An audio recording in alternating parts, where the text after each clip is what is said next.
रोहन और मैं हमारे दोस्त विनोद की शादी में उसके गांव जा रहे थे। उसका गांव काफी दूर था, लगभग 7 घंटे का सफर था। ऑफिस में ज्यादा काम के चलते हम दोनों ही निकलने में देर हो गए थे। जब हम रास्ते पर निकले तो रात का वक्त था, बस कुछ गाड़ियों का ही आना जाना था।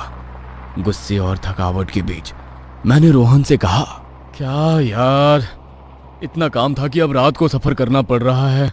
रोहन हंसते हुए कहता है, चल कोई नहीं, रात का सफर और भी ज्यादा मजेदार होगा।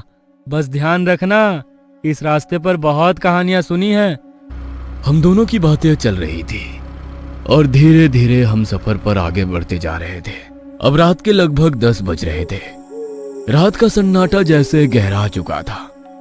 गाड़ी के अंदर पुराने गाने हल्की आवाज में गूंज रहे थे और रोहन की आंखें धीरे धीरे बंद होती जा रही थी। बीच बीच में रेडियो बंद होने लगा तो मैंने परेशान होकर रेडियो बंद कर दिया और सब कुछ अचानक चुप हो गया। गांव जाने का रास्ता कच्चा और सुनसान था, वहां कोई जाता भी नहीं दिख रहा था। रास्ता अब जंगल से होकर फिर आगे हाईवे से मिलता था।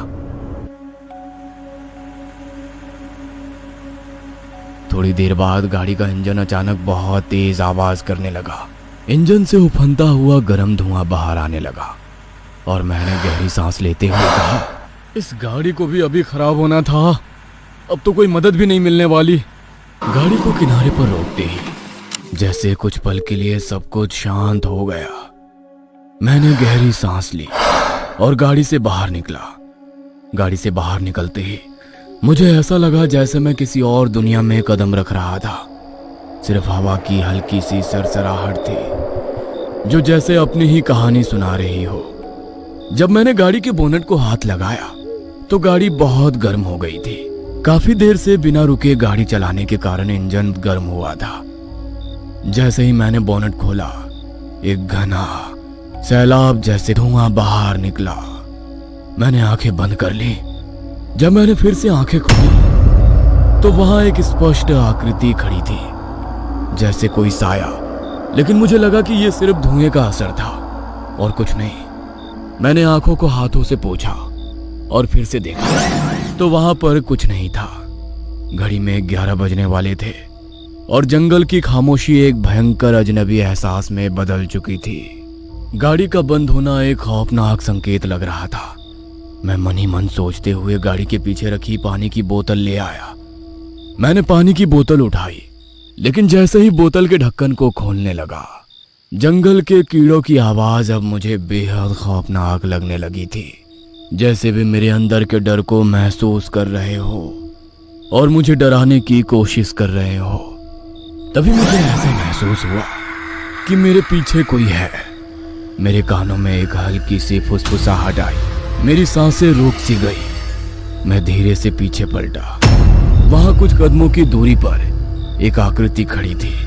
वो बिल्कुल खामोश सी दिख रही थी। जैसे ही मैंने गौर से देखने की कोशिश की, वो आकृति अचानक से गायब हो गई। वो सब देखने के बाद ठंडी हवा के बावजूद मेरा पूरा शरीर पसीने से भीग चुका था। डर के मारे मेरी उंगलियां कांप रही थी। मैंने पानी की बोतल को फेंक दिया और गाड़ी का बोनट बंद करके गाड़ी में लौट कर बैठा। मेरी घबराहट और बढ़ गई। गाड़ी के अंदर सन्नाटा था, सिवाय मेरे तेज धड़कनों के। रोहन की तरफ देखा तो वो बिल्कुल चुपचाप सो रहा था।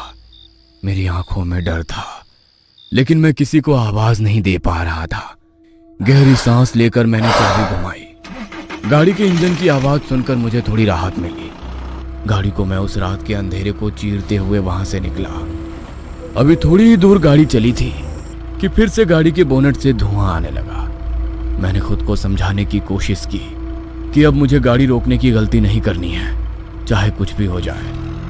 अचानक गाड़ी की हेडलाइट्स में मैंने देखा कि सड़क के बीचों बीच कोई खड़ा हुआ था। पहले तो मुझे लगा कि ये कोई पेड़ या झाड़ी होगी, लेकिन जैसे ही मेरी नजर उस पर पड़ी, मेरे सामने आई। मैंने बिना किसी सोच के ब्रेक लगाए, लेकिन गाड़ी का नियंत्रण मेरे हाथों से पूरी तरह से निकल चुका था। गाड़ी एक भयानक झटका खाई और सामने जाकर एक बड़े पत्थर से टकराई। अचानक कुछ देर तक सब तरफ एक अजीब सी खामोशी छा गई। चारों ओर सिर्फ सन्नाटा फैल गया। चांद की हल्की रोशनी भी उस घने अंधेरे में गुम हो चुकी थी। धुआं और अंधेरे के बीच मुझे कुछ देर बाद होश आया। घबराहट में मैंने रोहन की तरफ देखा, जो अभी भी सीट पर पड़ा था। तुम ठीक हो? उसने मेरी तरफ देखकर कहा। मैं तो ठीक हूँ, लेकिन ये सब कैसे हुआ?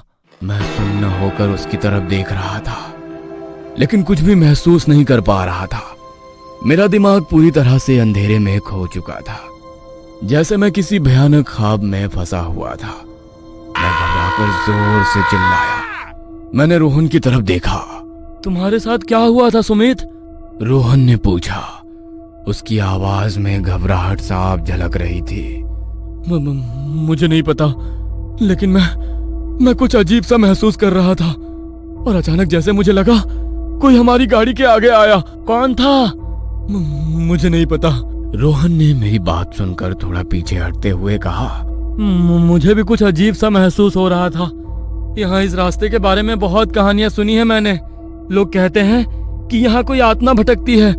जो भी इस रास्ते से गुजरता है उसे अजीब सी चीजें दिखती हैं। उसकी सारी बातें सुनकर मेरे रोंगटे खड़े हो गए। हमें यहाँ से जल्दी निकलना चाहिए, मैंने कहा। उसने अपना मोबाइल निकाला और कहा, मैं विनोद को कॉल करता हूँ, शायद वो हमारी कोई मदद कर पाए।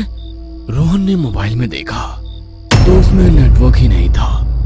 मैंने कांपती हुई आवाज में पूछा, क्या हुआ? यहाँ पर नेटवर्क ही नहीं है, अब क्या करें? अचानक से उसके मोबाइल की रिंग बजने लगी। हम दोनों एक दूसरे को देखने लगे। दोनों के मन में एक ही सवाल था कि जब मोबाइल में नेटवर्क ही नहीं था तो मोबाइल की रिंग कैसे बज रही थी। उसने मोबाइल में देखा तो उसमें से बहुत तेज रोशनी निकली और मोबाइल अचानक बंद हो गया। थोड़ी देर बाद मुझे किसी के गुर्राने की आवाज आने लगी। रोहन अभी भी उस बंद पड़े हुए मोबाइल की तरफ देख रहा था। मैंने कहा, रोहन, तुझे कोई आवाज सुनाई दे रही है? आवाज अब तेज होने लगी थी। तभी उसने धीरे से मेरी तरफ देखा।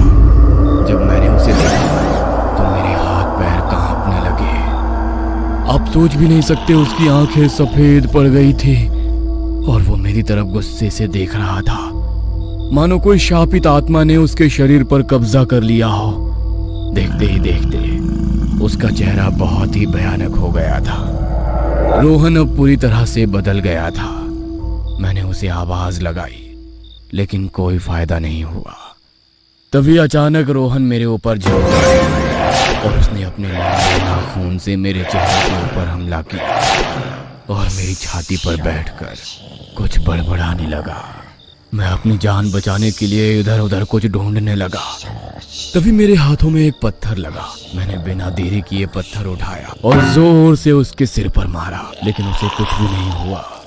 तो मैंने 2-3 बार फिर से उसके सिर पर जोरदार वार किए। वो बाजू में जाकर गिर गया। मैं वहां से गाड़ी की तरफ भागा और वो भी मेरे पीछे पीछे भागने लगा। गाड़ी के अंदर बैठते ही मैंने जल्दी से दरवाजा लॉक किया। मेरी सांसें तेज चल रही थी और दिल इतनी जोर से धड़क रहा था कि मुझे अपने सीने से उसकी आवाज सुनाई दे रही थी। मेरी नजर गाड़ी की पिछली सीट पर गई, जहां एक लोहे की रॉड पड़ी थी। मैंने उसे जल्दी से उठाया और खिड़की से बाहर झांक कर देखने लगा। कुछ देर तक सब कुछ शांत हो गया था, लेकिन तभी अचानक रोहन गाड़ी की छत पर कूद पड़ा और उसके तेज नुकीले नाखून से गाड़ी की छत को फाड़ने लगा। छत पर भयानक आवाजें गूंज रही थी। अब मेरी हालत बहुत खराब हो चुकी थी। मुझे लगा कि मेरे बचने की कोई उम्मीद ही नहीं है। मैं डर और घबराहट से कांपने लगा और मन ही मन बस भगवान से दुआ करने लगा, हे भगवान, मुझे बचा लो, मुझे बचा लो। उसका हाथ गाड़ी की छत को चीरते हुए मेरी तरफ बढ़ा, लंबी नुकीली उंगलियां। मेरा डर अब बेकाबू हो चुका था। मैंने बिना एक पल सोचे गाड़ी का दरवाजा खोला और बाहर कूद गया। पीछे मुड़कर देखा तो रोहन मुझ पर गुर्राने लगा। मैंने बिना देरी किए भागना शुरू कर दिया। उस काली रात के अंधेरे में मुझे नहीं पता था कि मैं कहाँ जा रहा हूँ। भागते भागते मैं वहां से काफी दूर आ गया। तभी मेरा पैर किसी चीज से टकराया और मैं नीचे गिर गया। मैंने खुद को संभालते हुए पीछे मुड़कर देखा, वो वहीं खड़ा था, बिल्कुल मेरे पीछे, जैसे कोई साया। उसकी आंखों में एक खौफनाक चमक थी और उसकी मुस्कान में शैतानियत का रंग था। उसने एक हाथ से मेरी गर्दन को कसकर पकड़ लिया और मुझे ऊपर उठा लिया। मेरी सांस अटकने लगी और मैं पूरी तरह से उसके शिकंजे में फंसा हुआ महसूस कर रहा था। मैंने पूरी ताकत लगाकर रॉड को उठाया और उसे जोर से उसकी खोपड़ी पर मारा। वो छटपटाते हुए नीचे गिर गया। गुस्से और डर से मुझे होश नहीं था। मैंने उसके सिर पर बार बार हमला किया। अगर आप इस स्थिति में होते तो आप क्या करते? मेरा मन कर रहा था कि मैं उसे पूरी तरह से खत्म कर दूं। जैसे ही मैंने उसके सिर पर एक और जोरदार वार किया, मुझे लगा कि शायद अब वो और नहीं उठेगा। उसका चेहरा असहनीय तरीके से विकृत हो चुका था। कुछ देर बाद न जाने कैसे मैं बेहोश हो गया और जमीन पर गिर पड़ा। जब मेरी आंख खुली तो सिर भारी था और शरीर में अजीब सी थकान महसूस हो रही थी। धीरे धीरे मैंने महसूस किया कि मैं एक बिस्तर पर लेटा हुआ हूं। मैंने इधर उधर देखा तो महसूस हुआ कि मैं किसी अस्पताल के कमरे में हूं। एक नर्स मेरे पास खड़ी थी। उसने देखा कि मैं होश में आ गया हूं तो जल्दी से बाहर चली गई। कुछ ही देर में एक डॉक्टर और एक पुलिस अफसर अंदर आए। पुलिस अफसर ने मेरे पास आकर पूछा, कैसा लग रहा है तुम्हें? मैंने खुद को संभालते हुए कहा, मैं यहां कैसे पहुंचा और रोहन कहाँ है? डॉक्टर ने मेरी हालत देखकर थोड़ा रुककर कहा, देखो, 1 हफ्ते के बाद तुम होश में आए हो। कुछ लोगों ने तुम्हारी गाड़ी को जंगल के रास्ते पर लावारिस खड़े देखकर पुलिस को खबर दी थी। जब पुलिस वहां पहुंची तो तुम्हें जमीन पर बेहोश पाया। मुझे याद आने लगा कि क्या हुआ था।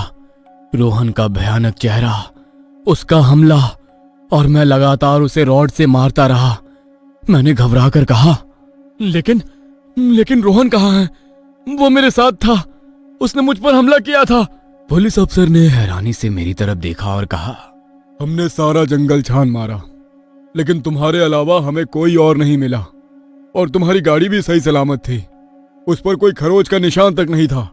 मैं हक्का बक्का रह गया।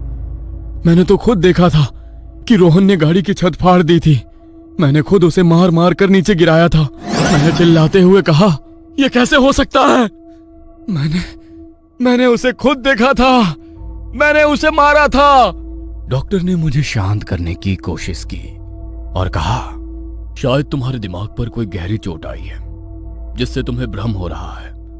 तुम कुछ दिनों से बेहोश थे, शायद तुम्हें कोई डरावना सपना दिखा हो। लेकिन मुझे पता था कि यह कोई सपना नहीं था, वो सब कुछ असली था, वो मेरी कल्पना नहीं थी। कुछ देर के बाद वो सब चले गए। मैं अस्पताल के कमरे में अकेला बिस्तर पर लेटे लेटे सोचता रहा कि आखिर ये सब क्या था। क्या वाकई वो मेरा भ्रम था या फिर कोई भूतिया घटना जिसने मुझे और रोहन को निशाना बनाया था। रात का समय हो गया था। कमरे में हल्की सी रोशनी थी और बाहर सन्नाटा पसरा हुआ था। मैं सोने की कोशिश कर रहा था, तभी मुझे लगा जैसे कोई मेरे पास खड़ा है। मैंने धीरे धीरे अपनी आंखें खोली तो देखा वहां मेरे बिस्तर के पास रोहन खड़ा था। वही सफेद आंखें, वही खौफनाक मुस्कान। मैंने डर के मारे चिल्लाना चाहा, लेकिन मेरी आवाज गले में ही अटक गई। वो धीरे से मेरे कान में फुसफुसाया, तुमने सोचा तुम बच जाओगे? ये तो बस शुरुआत है। और फिर अचानक वो गायब हो गया। मेरी सांसें तेज हो गई। मैं समझ चुका था कि यह सब कुछ असल में हो रहा था।